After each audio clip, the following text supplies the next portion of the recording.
محمد ہوگی۔ دوستو اب بتاتے ہیں آپ کو حضرت آدم علیہ السلام کی مبارک صورت کے بارے میں۔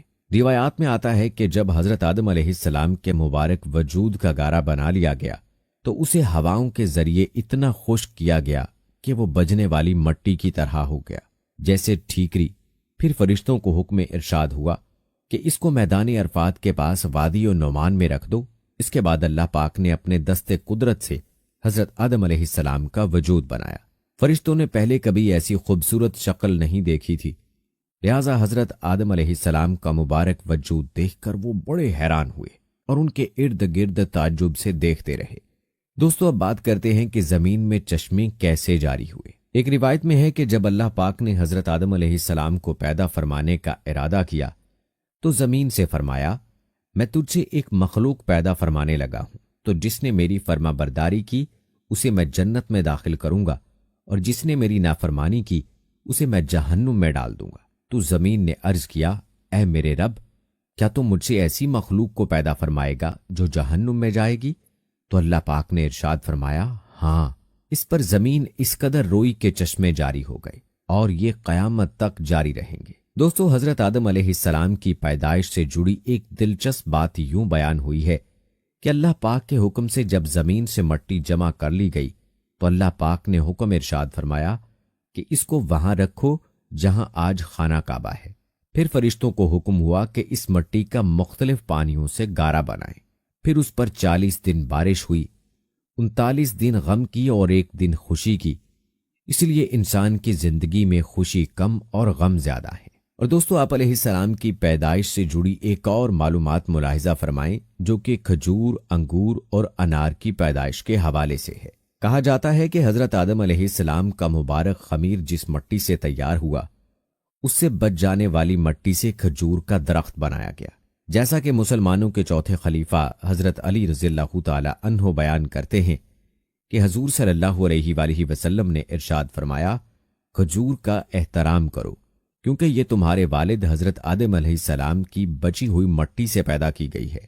اور ایک روایت میں ہے کہ کھجور، انار اور انگور کو حضرت آدم علیہ السلام کی بچی ہوئی مٹی سے پیدا کیا گیا ہے۔ دوستو رہی بات یہ کہ حضرت آدم علیہ السلام کی پیدائش کے لیے زمین سے مٹی کس فرشتے نے لائی تھی، اس حوالے سے روایات میں آتا ہے کہ اللہ پاک نے حضرت جبرائیل علیہ السلام کو حکم ارشاد فرمایا کہ زمین سے ایک مٹھی مٹی اٹھا کر لاؤ۔ حضرت جبرائیل علیہ السلام نے زمین سے مٹی اٹھانی چاہی تو زمین نے اس کا سبب پوچھا۔ آپ نے سارا واقعہ بیان کیا۔ اس پر زمین کہنے لگی، میں خدا کی پناہ چاہتی ہوں اس بات سے کہ مجھ سے کچھ کم کیا جائے یا میری کوئی چیز خراب کی جائے۔ حضرت جبرائیل علیہ السلام مٹی لیے بغیر واپس لوٹ آئے اور عرض کی، اے میرے رب، زمین نے تیری پناہ مانگی تو میں نے تیرے نام پاک اور تیری عزت کا ادب کرتے ہوئے واپس آ گیا اور اسے پناہ دے دی۔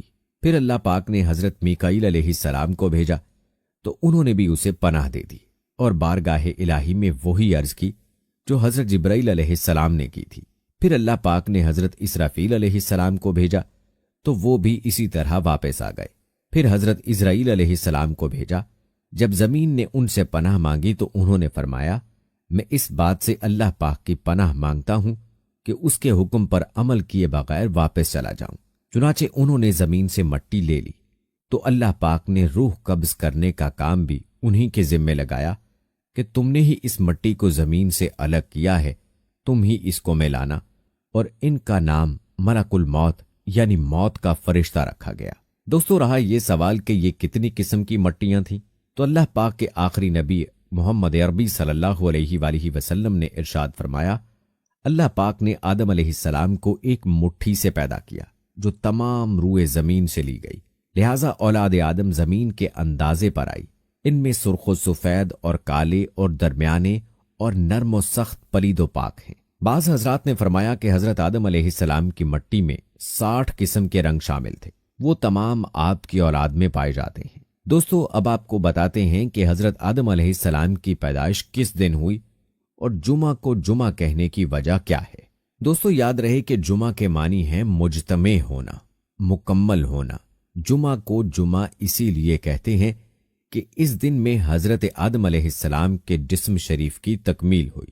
فرمان نبی صلی اللہ علیہ وآلہ وسلم ہے کہ بہترین دن جس میں سورج نکلے وہ جمعے کا دن ہے۔ اس دن حضرت آدم علیہ السلام کو پیدا کیا گیا، اسی دن انہیں جنت سے زمین پر اتارا گیا، اسی دن ان کی توبہ قبول فرمائی گئی، اسی دن ان کی وفات ہوئی اور اسی دن قیامت قائم ہوگی۔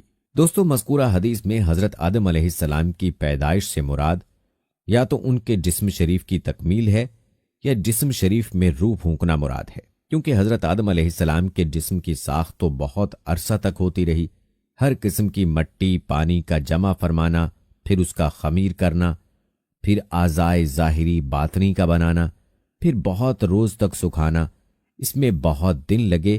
یہ ایک دن اور ایک ساتھ میں نہیں ہوا۔ دوستو، ایک اور دلچسپ بات جو آپ علیہ السلام کی پیدائش اور انسان کے جسم سے روح نکلتے وقت کی تکلیف سے متعلق ہے، ملاحظہ فرمائیں۔ کہتے ہیں کہ اللہ پاک نے جب روح کو حضرت آدم علیہ السلام کے جسم میں داخل ہونے کا حکم ارشاد فرمایا تو روح نے عرض کیا، یا اللہ پاک، یہ جگہ نہایت گہری اور اندھیری ہے۔ 3 بار حکم الہی ہوا اور تینوں بار روح نے یہی عرض کی تو اللہ پاک نے فرمایا، نہ چاہتے ہوئے داخل ہو رہی ہے تو پھر نکلنے میں بھی سخت تکلیف ہوگی۔ یہی وجہ ہے کہ جب انسان کے جسم سے روح نکلتی ہے تو سخت تکلیف ہوتی ہے۔